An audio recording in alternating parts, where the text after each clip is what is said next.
Assalamualaikum warahmatullahi wabarakatuh. Salam sejahtera untuk kita semua. Ketemu lagi dengan saya, Apin Puriski Rada Putri, dalam mata kuliah Etika Bisnis. Kali ini kita masuk ke pertemuan kelima dengan membahas mengenai relasi perusahaan dengan masyarakat. Baik, langsung saja kita masuk ke dalam materinya. Ya. Jadi, untuk materi kali ini, kita akan membahas mengenai apa saja sih yang berkaitan antara perusahaan dengan masyarakat. Poin-poin yang menghubungkan antara relasi perusahaan dan masyarakat. Nah, kita kembalikan dulu ke definisi masyarakat. Masyarakat adalah wilayah di lingkungan sekitar perusahaan yang memperoleh pengaruh langsung maupun tidak langsung dari kegiatan perusahaan. Jadi memang orang-orang yang tinggal di sekitar perusahaan yang berpengaruh secara langsung maupun tidak secara langsung kepada perusahaan, tentang kegiatan perusahaan. Ya, mencakup kelompok-kelompok lain yang terpengaruh oleh tindakan-tindakan perusahaan seperti jadi nggak cuma yang ada di sekitar lingkungan, tapi juga kaitannya dengan masyarakat cyber, masyarakat peminat tertentu, masyarakat pekerja yang tinggal di sekitar lokasi dekat perusahaan. Jadi 3 itu yang termasuk dalam definisi masyarakat.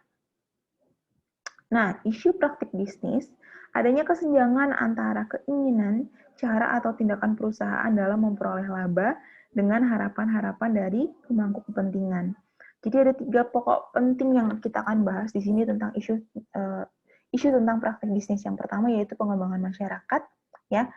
Relasi perusahaan dengan masyarakat ini yang pertama kaitannya dengan pengembangan masyarakat, yang kedua dengan tanggung jawab sosial perusahaan, yang ketiga dengan corporate citizenship, ya. Ini kaitannya nanti dengan pencitraan perusahaan dan juga profitabilitas atau laba. Baik, yang pertama dulu pengembangan masyarakat atau community development. Ya, ini merupakan salah satu bentuk pertanggungjawaban perusahaan kepada masyarakat melalui kebijakan operasional di tingkat atasan. Biasanya perusahaan bekerja sama secara lintas sektoral dengan instansi pemerintah, perguruan tinggi, LSM, pengembangan atau pemberdayaan masyarakat, serta adanya peningkatan partisipasi warga sebagai bagian dari strategi atau aktivitas bisnis. Itu adalah pengembangan masyarakat, bagaimana memberdayakan masyarakat yang ada dan mengembangkan mereka dan dikaitkan dengan perusahaan gitu ya.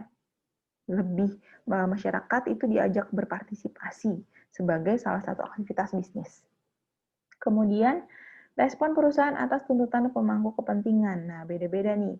Ketika ada pemangku kepentingan yang menuntut kepada perusahaan atas hal-hal yang dirasa tidak sesuai, ada beberapa respon perusahaan. Yang pertama reaktif, hanya mematuhi ketentuan jika dipaksa oleh keadaan.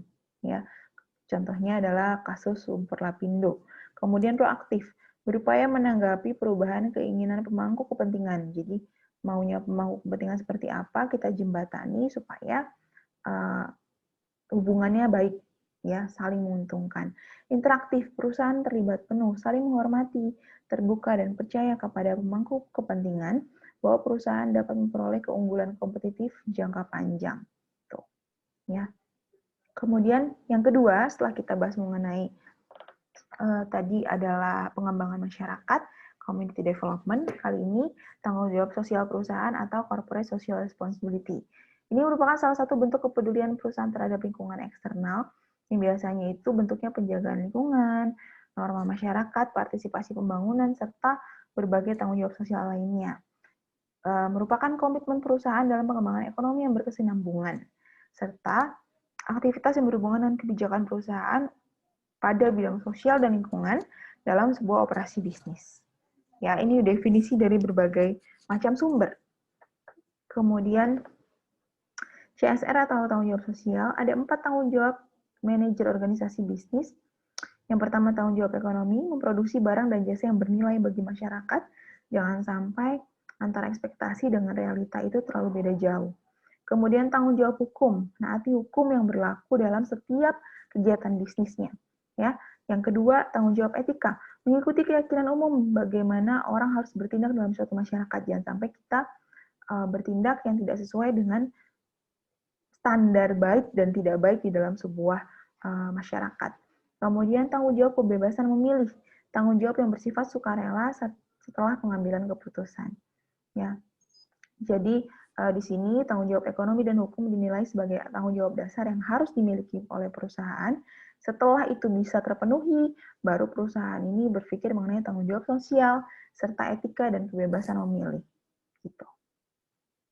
Alasan perusahaan menerapkan tanggung jawab sosial adalah yang pertama moralitas, ya, bertanggung jawab kepada banyak pihak yang berkepentingan, kemudian kepentingan sendiri, ya, ini kaitannya sama pertimbangan kompensasi dan memang bertanggung jawab, kemudian teori investasi, bertanggung jawab kepada stakeholder, kinerja keuangan perusahaan, serta mempertahankan otonomi, bertanggung jawab terhadap stakeholder untuk menghindari campur tangan kelompok dalam lingkungan kerja, serta dalam pengambilan keputusan manajemen.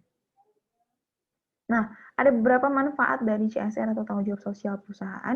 Yang pertama untuk perusahaan adalah menimbulkan citra yang positif image untuk perusahaan.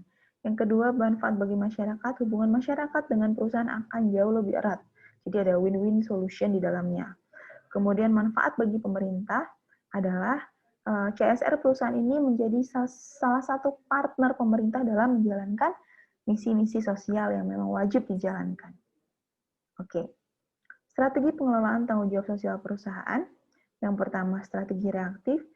Jadi perusahaan cenderung menolak atau menghindar ketika ditanya mengenai CSR.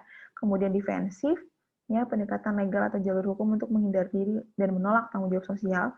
Kemudian strategi akomodatif, adanya tuntutan dari masyarakat dan lingkungan akan hal tersebut, maka akan diakomodasikan oleh perusahaan dan merupakan tanggung jawab oleh perusahaan.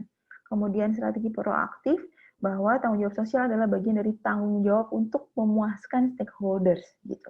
Jadi memang perusahaan menjadi proaktif karena dia merasa itu memang tanggung jawabnya untuk memuaskan stakeholders. Nah, regulasi dari tanggung jawab sosial sendiri itu diatur dalam Undang-Undang Nomor 40 Tahun 2007 serta Undang-Undang Nomor 25 Tahun 2007. Jadi di sini salah satu poinnya adalah ternyata memang dana CSR di perusahaan itu mencapai 2-3% dari profit per tahun. Lumayan besar ya ketika memang ini benar-benar disalurkan dan tepat sasaran gitu. Ini akan membantu pengembangan dan pembangunan masyarakat umumnya dan suatu daerah khususnya. Gitu. Oke, fokus kegiatan CSR dan program pendukung. Yang pertama dari sisi masyarakat, misalnya pembangunan infrastruktur, kemudian memberikan lapangan pekerjaan, menyelenggarakan program peningkatan kesehatan, membantu UMKM, gitu ya. Kalau dari sisi karyawan, memberikan kesempatan kerja dan proses seleksi, meningkatkan keterampilan kelompok minoritas, menyediakan lingkungan kerja yang sehat, menyediakan nursery room untuk ibu menyusui, dan lain sebagainya.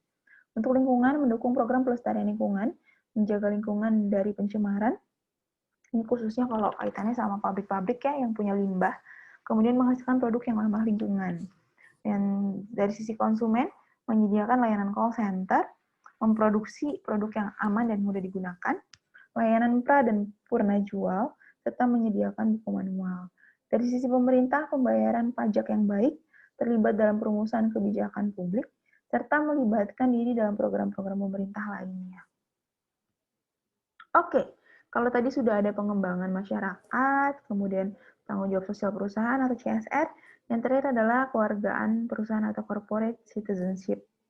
Ya, ini merupakan tindakan perusahaan untuk mewujudkan komitmennya terhadap masalah-masalah sosial serta tanggung jawab sosialnya perusahaan sendiri gitu ya. Nah, prinsip-prinsip dasar kewargaan perusahaan yang pertama, perilaku bisnis yang beretika, terlibat dalam praktik bisnis yang adil dan jujur, komitmen terhadap pemangku kepentingan bekerja keras dalam pengelola perusahaan, masyarakat mendorong hubungan yang saling menguntungkan, pelanggan menghargai hak-hak pelanggan, karyawan menyediakan lingkungan pekerjaan yang kekeluargaan, sistem gaji yang adil, investor bekerja keras untuk return on investment atau ROI yang kompetitif, pemasok melaksanakan praktik perdagangan yang adil, serta komitmen terhadap lingkungan. Komitmen terhadap lingkungan dan pembangunan berkelanjutan. Ini adalah kaitannya dengan kewargaan perusahaan atau corporate citizenship. Baik, Untuk relasi antara perusahaan dan masyarakat, sampai di sini dulu. Jika ada pertanyaan, dipersilakan melalui WhatsApp ataupun email. Kemudian nanti bisa dicek, ada tugas di UBLF, silakan dikerjakan. Demikian untuk pertemuan kali ini. Terima kasih, saya akhiri. Mohon maaf kalau ada salah-salah kata. Wabillahi taufiq wa hidayah. Wassalamualaikum warahmatullahi wabarakatuh.